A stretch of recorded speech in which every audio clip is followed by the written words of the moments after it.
sunrise, new day's dawning, and it's calling you and me, where the mighty Mississippi flows by Memphis, Tennessee.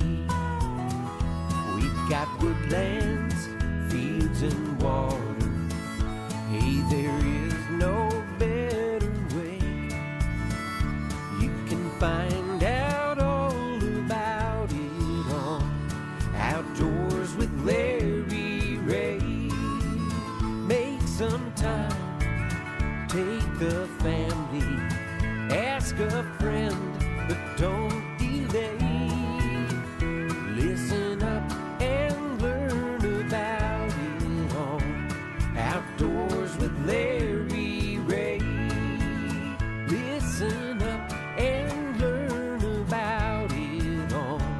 Outdoors with Larry Ray.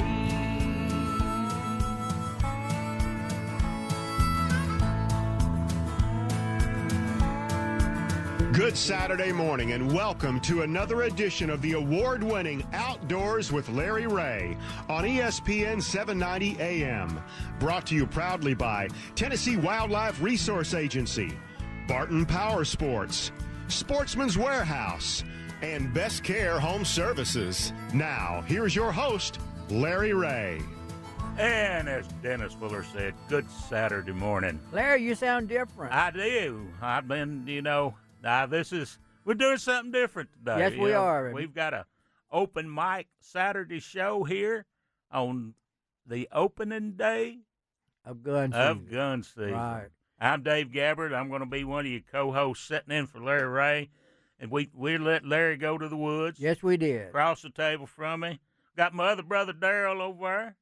Good morning. Gene Smith, hunter safety education guru in the Memphis area down here. And we've got control of the studio. Yes, we do. Well, kind of control. We got Stuart Settle sitting in there keeping us straight behind the glass. You doing okay this morning, Stuart? I'm good, and I'm happy for y'all. Well, That's good. a good day for hunters. Yeah, well. Yes, it is. A little windy. Little windy. Larry, going out, he's not a big man. He's going to have to put an extra rock in his pocket. I'm glad he's on the ground instead of in the tree. Yeah, and because the wind, it's really, really blowing out there. And, in fact, when I came out this morning and truck parked under acorn tree, big oak, and when a big gust of wind, I thought I was caught in a hailstorm. They were falling off so much. So, but and that's something. The winds are supposed to be, 20, 25. Really, I didn't even check the weather. 30.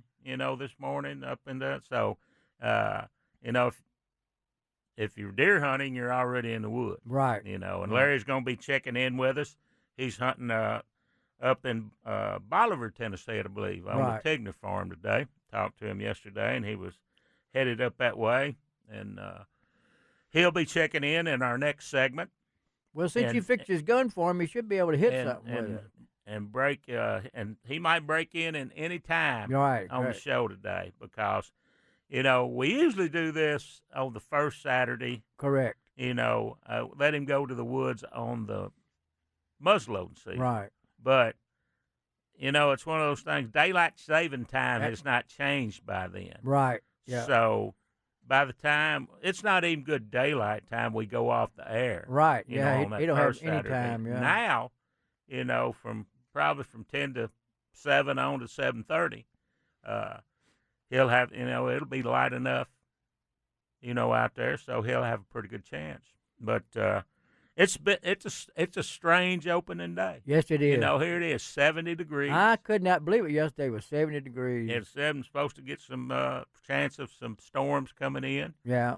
For those who's not deer hunting this morning, if you're thinking about going fishing, Oh, please boy. be aware. Yeah. Wind advisories on the lakes probably, and that water be white capping. Yeah, it will be white capping, and be sure if you're out there, we're at PFD. Amen to that. And because even though it's been warm, the water's probably cooling off just a little bit. Yeah. But that's I noticed Lake Graham this week. They're starting to pull it down, so coming up on December, that means trout stocking in the urban trout program Yeah. is not too far away. So I met a man last night at Shelby Forest store. We went out to eat steak. Named Bill Smith. He's a fly fisherman, and I gave him my website name, and I'm hoping he's listening to us this morning. Bill Smith, say hello, Bill.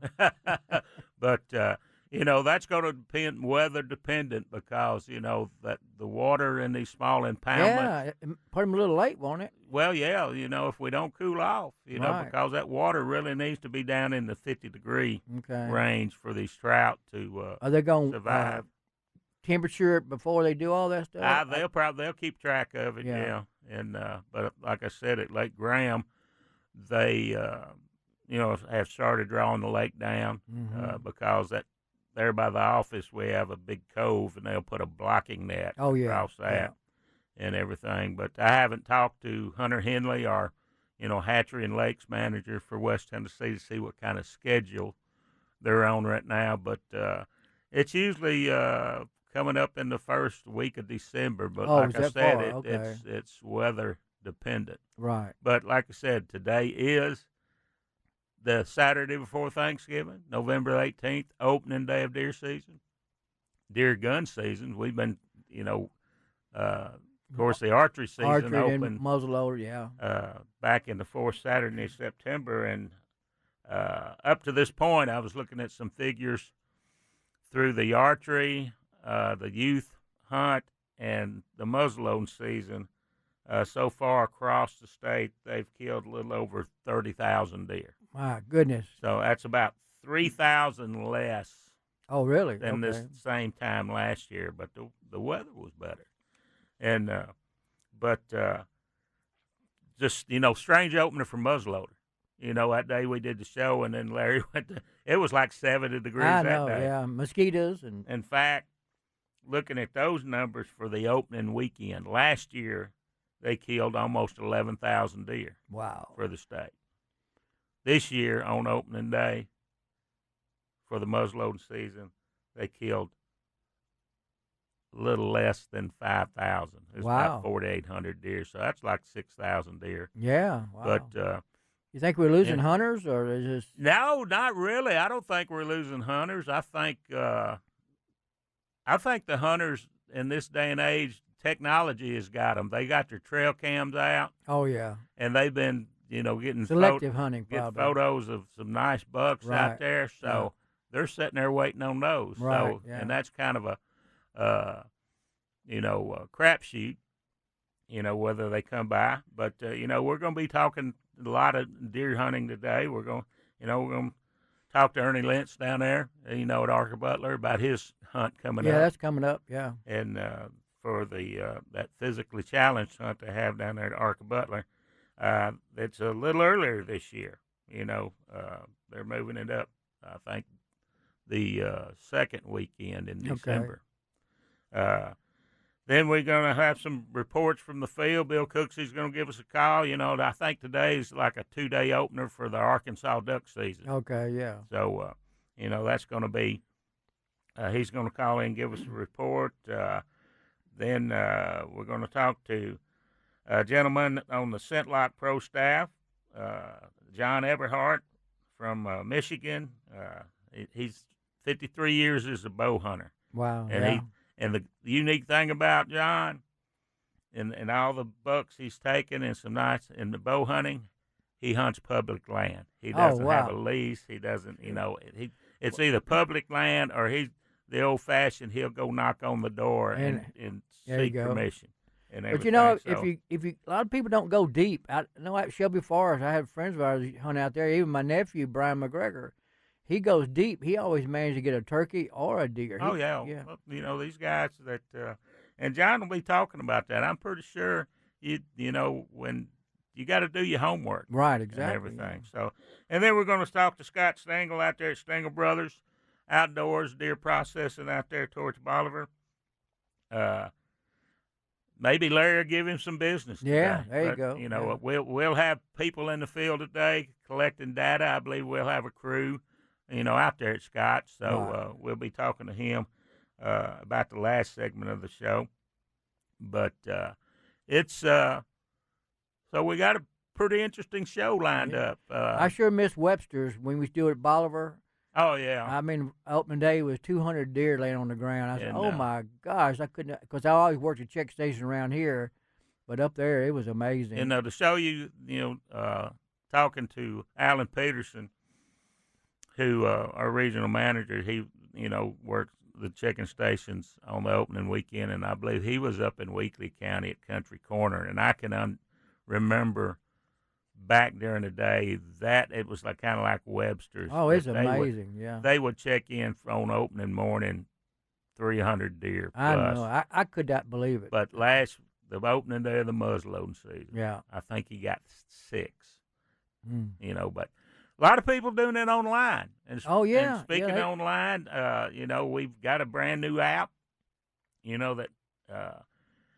that we came out, debuted, maybe 4 weeks ago.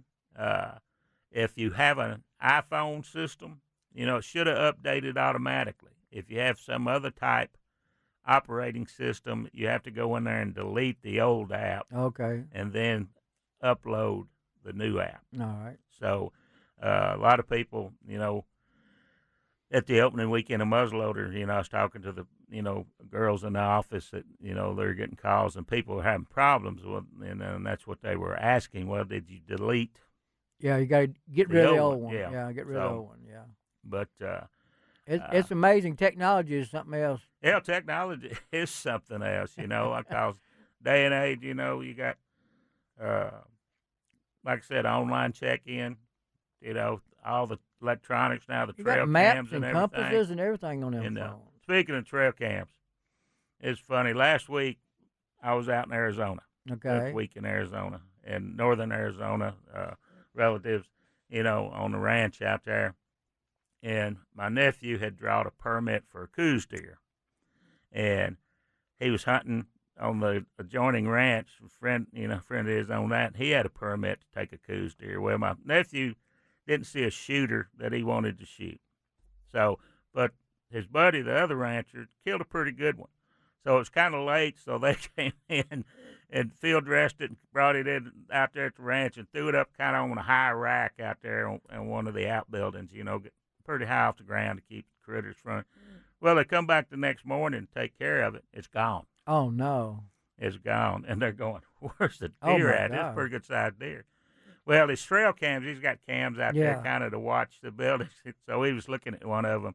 And there, in the wee hours of the morning, here's what looked like to me when he showed me the picture, a female mountain lion with her Oh, wow. with 3 almost grown, Oh, my goodness. Yeah, she got a good meal. so they drug that deer off. And Oh, I don't know if man. they ever found any Oh, my remains of it goodness. yet. Wow. And, so that, He didn't get it quite high enough, did he? and it didn't matter. Yeah, them cats, They no, jumped yeah. up there, but he said it was at least Wow. That's 7, super. 8 foot off the ground. That's but, super. Okay, well, hopefully we're going to hear something from Larry in the next segment. So Get another- Stewart's pointed his loaded finger at me. So y'all It get sounded up, good. It sounded stretch, good go right get now. you a cup of coffee and come back and join Brother Darrell and myself for the next segment of Outdoors with Larry Ray. Where the mighty Mississippi flows by Memphis, Tennessee.